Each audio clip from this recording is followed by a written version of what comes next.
Halo guys, kembali lagi bersama kami di channel YouTube kami. Nama saya Maximilian Solo. Saya adalah seorang mahasiswa Universitas Timur, Fakultas Ilmu Sosial dan Politik, Prodi Ilmu Administrasi Negara. Di sini saya akan membawakan materi tentang teori modernisasi. Namun sebelum itu, di sini saya akan memperkenalkan nama teman-teman saya. Nama saya Arnolda Roselia Lanis. Nama saya Aprilia Regina Sadu. Nama saya Olgaria Desi Kolosasi. Nama saya Rofina Ua. Nama saya Yulian Mei.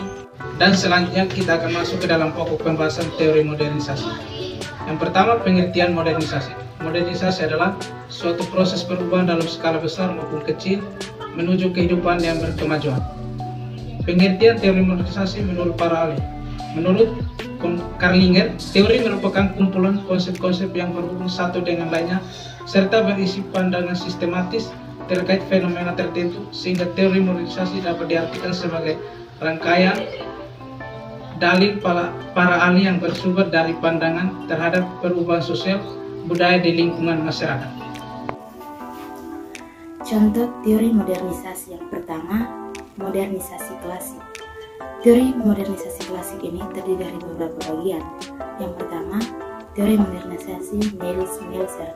Teori ini menjelaskan bahwa modernisasi bersumber pada pemikiran diferensi struktural. Yang kedua, teori modernisasi Walt Whitman Rostow.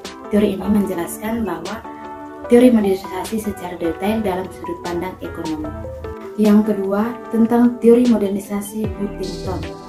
Huntington meyakini bahwa teori modernisasi bersifat revolusioner sehingga mendorong perubahan sosial secara cepat. Dalam teori ini dikatakan bahwa kehidupan modern tidak bisa dihilangkan dari setiap manusia. Yang ketiga, teori modernisasi Roy Harold dan F.C. Donner. Kedua ahli ini menjelaskan bahwa teori modernisasi membawa pola perkembangan meningkat dengan cara investasi. Yang keempat, teori modernisasi Max Weber. Menurut Max Weber, modernisasi merupakan teori yang melibatkan nilai budaya dan peran agama di dalamnya sehingga terbentuklah kapitalitas dan masyarakat. Yang ketiga, teori modernisasi James Coleman. Teori ini menjelaskan bahwa teori modernisasi dari sudut pandang politik.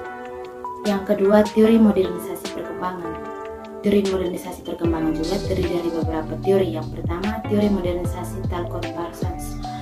Menurut Parsons, teori modernisasi memiliki keterkaitan erat terhadap penerapan westernisasi pada negara berkembang.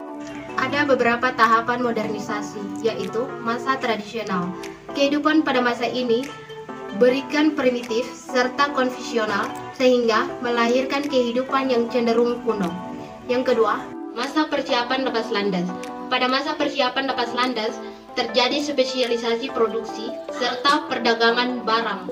Masa tinggi landas. Masa tinggi landas memberikan pengaruh cukup besar terhadap pergeseran ekonomi yang bermula pada bidang pertanian menjadi manufaktur. D.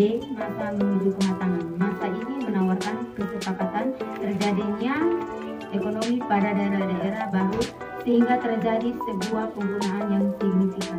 E. Masa konsumsi. Pada tahap ini, modernisasi membawa pengaruh yang besar. Oleh sebab itu, ekonomi terhadap konsumsi dan jasa massal mendominasi kehidupan bermasyarakat. Dampak modernisasi memiliki beberapa bagian. Yang pertama, pola hidup konsumtif. Pola hidup konsumtif menjadi salah satu dampak yang timbul akibat modernisasi. Yang kedua, individualitis, yaitu teknologi canggih dan sistem robot membuat masyarakat cenderung nyaman untuk hidup sendiri tanpa membutuhkan orang lain. Tiga, gaya hidup kekerabatan. Modernisasi membawa perubahan mendunia memasuki kehidupan bermasyarakat. Yang keempat, kesenjangan sosial. Tidak semua individu dapat mengikuti arus perkembangan kehidupan modernisasi, sehingga terjadi lompatan atau perbedaan taraf hidup yang menonjol. Hal ini menyebabkan krisis sosial pada masyarakat. Kriminalitas. Modernisasi membuat suatu negara maju dengan cepat. Penggunaan alat yang serba modern membuat hidup orang menjadi mandiri dan individualisme, penuh persaingan dan gaya hidup yang konsisten. Sekian presentasi kami. Jangan lupa like, komen, dan subscribe. Terima kasih.